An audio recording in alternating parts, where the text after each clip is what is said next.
One of the biggest strategy the devil is using nowadays is to blind many people and get them to the place where they cannot discern the spirit and the move of God.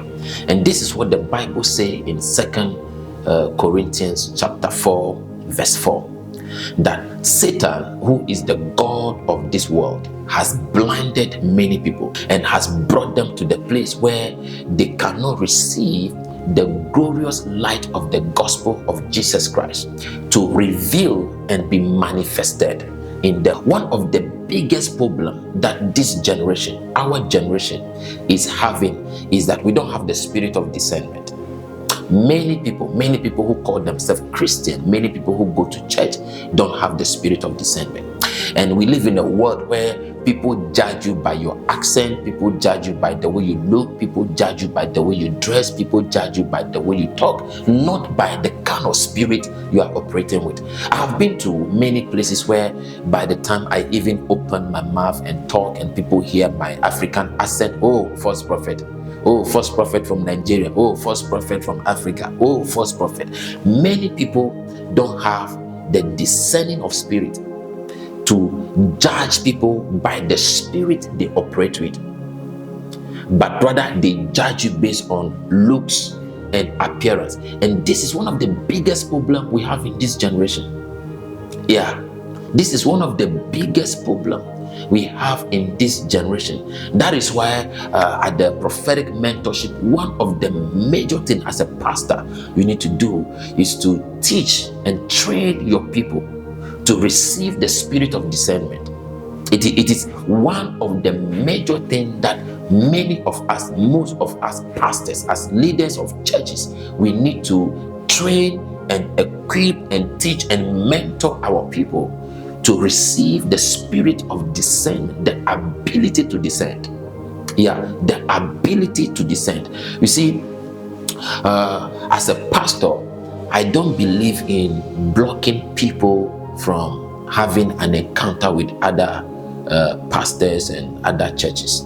Yeah, I tell my church, I always tell my people that, hey, I will never stop you from visiting other churches or even leaving our church to join another church. I will never stop you. I will never control you when it comes to whichever pastor you want to go to, which conference you want to go, which place you need to go. And number two, you will never hear me tell you this one is fake, this one is false, this one is this and that, because my assignment is to help you, get you to the place where you can discern the Spirit of God.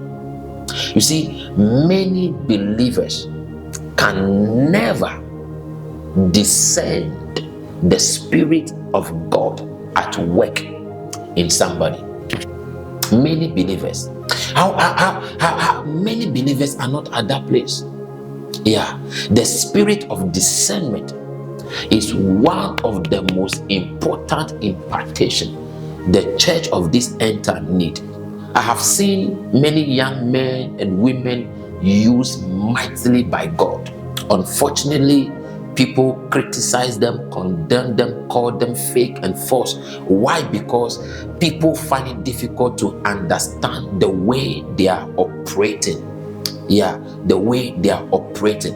And you see, one major thing many people don't know is that God has a unique way of using everybody. One major thing many people don't know is God have a very unique way of using everybody. Not every prophet will prophesy like me. Not every pastor will preach like me. Not every pastor will preach like your pastor. Not every prophet will prophesy like your pastor. Everybody have their unique giftings and operation. And you see, if you don't have the spirit of discernment, you are going to judge people wrongly. I'm telling you, if you don't have the spirit of discernment, God can be mightily using somebody and you'll be crediting the devil. You will see God using somebody mightily and you call the person fake. You call the person an obiama. You call the person witch or wizard. Why? Because the person is not operating the way you expect the person to operate. Don't forget, you are not the one who called the person. So one of the major things we need to start teaching our people is discerning of spirit. Discerning of spirit. I've seen people judge people wrongly. I'm telling you, I've seen people judge pastors wrongly. I've seen people judge prophets wrongly. Even myself. There are places I go and people look at me by my accent. People hear me talk by my accent, by my look, by the way I dress, and with no discernment, automatically you're a false prophet. Yeah, they don't even have time to even pray about you. The moment they hear your African accent, you're a false prophet. You want money. You are a scammer. You are after their money. You are a charlatan. Yeah. They don't even have time to pray about you, to discern the kind of spirit you are operating with. No. By your look, by your accent, by the way you talk, automatically you are a witch or a wizard. So we need to come to the place where we focus on helping people to develop the spirit of discernment. That when you see God at work, you know. When you see the Spirit of God using somebody, no matter how strange the manifestations are, you know that this is the Spirit of God at work. And you see, until we get to this place, we are going to raise and mentor a generation of blind people who will kill and fight the move of God in their life. So listen to me. We need to get to the place where we focus on helping people to get to that place where they have a good judgment by discernment. We need to get to that place. If not, you can preach, prophesy, raise the dead, do all the miracle by the Spirit of God, and people, your own church people will still be doubting you. Why? Because they don't have the spirit of discernment to discern that it is the Spirit of God at work in you. Yeah, they don't have the spirit of discernment to discern that it is the Spirit of God at work in you. There are times I go to different countries and I'll preach, and many miracles will happen, many healing and many deliverance. And sometimes the same people that I pray for, cast out demons from them and evil spirit from them, they will ask me certain questions, and I get so disappointed. Yeah, because it's like they are doubting their own deliverance. I'm telling you. I remember in one of the countries, I was praying for a lady and she started vomiting blood, and so many things happened. And after the deliverance session, when she got up and saw the things that came out physically from her, and she was frightened. And the following day she called me and she was like, she want to understand what I did to her to make her vomit blood. Like, some funny things. And I was like, why are you asking this question that don't make any sense? And she said,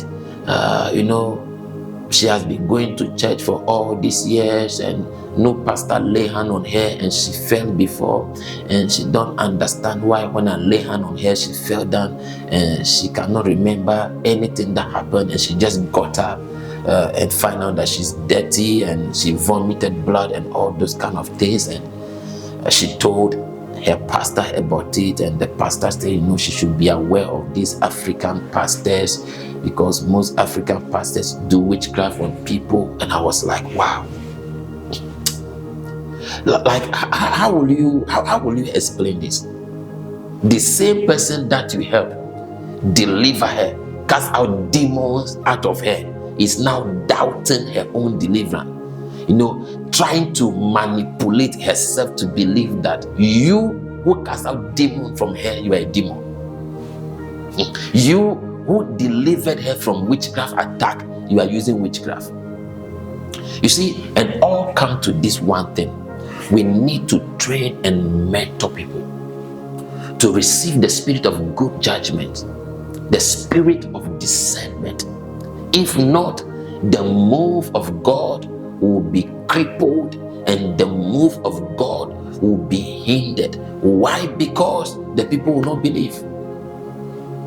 Without the spirit of discernment, no matter how mighty God is moving, no matter how mighty God is at work, the people will still not believe. The people will doubt. And do you know that we live in a world where if you are a prophet, if you are a man of God, if you are a pastor, that God is using you mightily, you are healing the sick, you are praying and things are happening, do you know that you are the one people call fake? And if you are a pastor who don't operate with any ministerial gift of healing, deliverance, and those kind of things, you are the genuine man of God. Yeah, you can find out.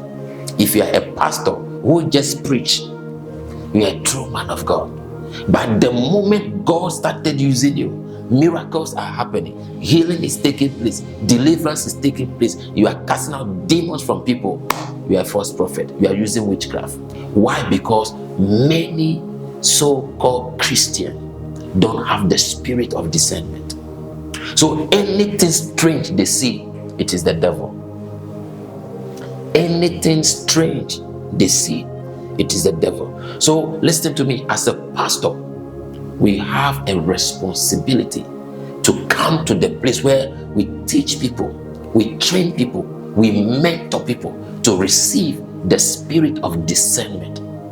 Yeah, we need to get to that place where we train people, mentor people to receive the spirit of discernment. One major thing I started this year is to train, mentor, and teach my church people to know how to judge prophecy. Yeah, one of the main things on my calendar this year is to train and mentor my church people to get to that place where they can judge prophecy by discernment. Yeah, it is something that I am working on, and I have a whole series coming up, how to judge a prophecy. How to judge a prophecy, because many people don't judge prophecy, they judge you, the prophet. This is the problem. The Bible says judge prophecy, but we live in a world where people don't judge prophecy, they judge the prophet. Sometimes there are people who judge me by my grammatic error. Yeah, it will amaze you. There are people who will even judge you by your grammatic error. There are people who judge you, not by the Spirit of God. They are not judging your prophecy. They are not judging what you are telling them to be sure whether it is God speaking to you or not. No.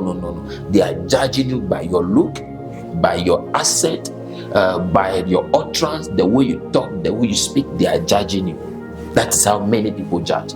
So this year 2025, one of my major assignments from the month of May to the end of this year is to train my church people to know how to judge prophecy with the gift of discernment, with the spirit of discernment. You know, what I am teaching you is very important. There are people who judge you by your little mistakes. Yeah. There are people who judge you and condemn you by your little mistake. So it is very important for us to teach people how to discern spirit, how to discern the move of God. It is very important. You see, sometimes I go to certain countries, I have meetings and conferences, and I will preach, prophesy, pray for the sick, miracles will happen. The cripple, will throw away their wheelchair. Mind-blowing miracles will happen. And all of a sudden, at the end of the program, I will ask few people to come and give some money to help us cover our expenses, pay for the venue and other stuff. All of a sudden, false prophet. Yeah. When you are preaching, you are a true prophet.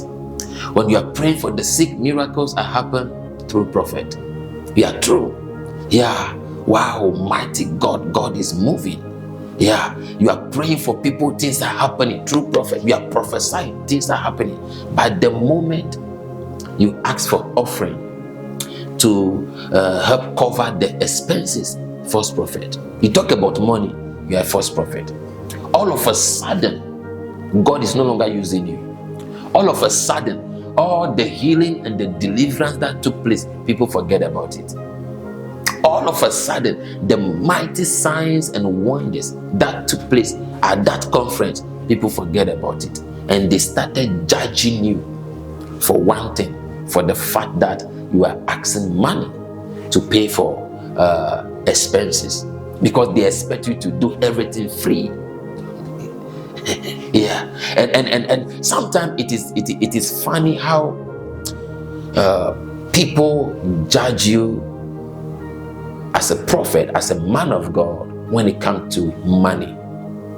Yeah, it is very, it is something else, because people think the venue that we use for conferences, we get it free.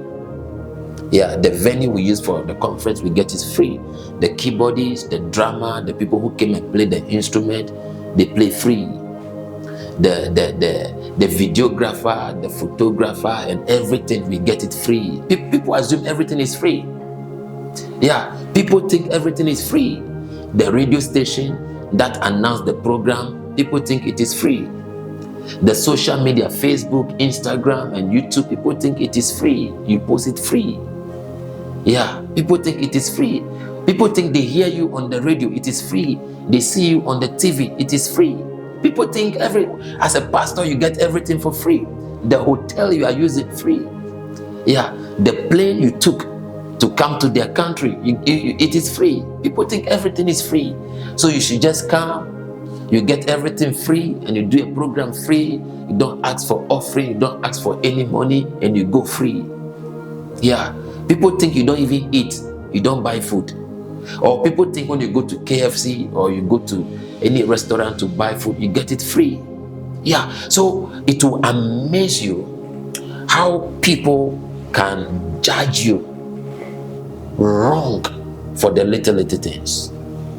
That is why we need to come to this place. As a pastor listening to me, you need to come to this place where you focus on helping your people. You know, there are times I will meet people, or people come to my conference or my meetings, and I'll prophesy to them accurately. Everything I tell them is accurate, is on point, and I will tell them exactly what they must do.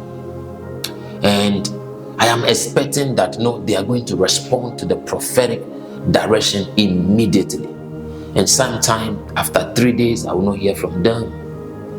1 week, I will not hear from them. 1 month, I will not hear from them. 3 months, I will not hear anything from them. Sometimes 1 year. And there are people, the next time I go to their country again, they will come to my meeting and I'll see them.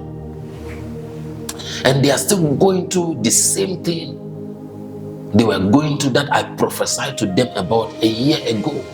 Then I'll be like, oh, why are you still going through this? Didn't you do what I told you to do? Then they'll be like, prophet, and the answer they will give you simply means that they didn't believe everything you told them. They didn't believe everything you told them. And I'll be like, so if you don't believe what I told you, why don't you pray about it? Yeah, why don't you pray about it? I've been to so many places, and people will ask me questions like they want to really know me, and I tell them, pray about me. That's all. I don't need to convince you to believe me that I'm a true prophet or not. Just pray about me. If you have the spirit of discernment, you don't need to ask me questions to get to know me. Listen very carefully. If you have the spirit of discernment, you don't need me to tell you about me. You don't need to ask me questions to know whether I am a true prophet or not. You just pray about me. You can discern, you can pick me up. Yeah, if you have a spirit of discernment, you don't need me to tell you that I am a true prophet for you to believe. You discern, you pick it up. If you want to know me, ask God about me. You know me. Yeah, if you want to know me, ask God about me. You know me. And sometimes I get so hurt when people act this way. But the truth is, you cannot blame them. They don't have the spirit of discernment. Yeah, they don't have the spirit of discernment. You know, I had a funny experience where I gave somebody a special oil, a very small oil, and I said, go home and anoint yourself and do this and that and that and that and that. And the person went home and called his pastor and said, I went to see this African man and he gave me a small oil and told me to anoint my home and blah blah blah. And the pastor said, throw that oil away, it is demonic oil. And he also threw away the oil. And 6 months later, I went to that same country to do a program, and the person came to me and the person said, Prophet, I cannot sleep in my home. Demons are coming, I'm hearing voices. And I was like, did you anoint your home with the oil I gave you? And the person said, my pastor said it's a demonic oil. And I said, so what happened to your spirit? You who I gave the oil to, what happened to your spirit? If it's a demonic oil, won't you know? Can't you pray about it? You see, many people are at that place where they don't have the spirit of discernment. So it is easy for anybody to fool them, deceive them, lie to them, and manipulate them. That is where as a pastor, we have the responsibility to equip, to train, and to mentor people, get them at the place of spiritual maturity and growth, to the place where they can discern the move and the Spirit of God at work. So I want to end here. You know, I'm still here in Dominica. I am preparing for our final meeting this Friday, Saturday, and Sunday. So I'll be coming your way again tomorrow, the same time. It is almost 10 o'clock here. So have a good night. See you tomorrow at the mentorship class. God bless you. What a night. Good night, good night, good night, good night. See you tomorrow. See you all tomorrow. The same time. Don't miss it.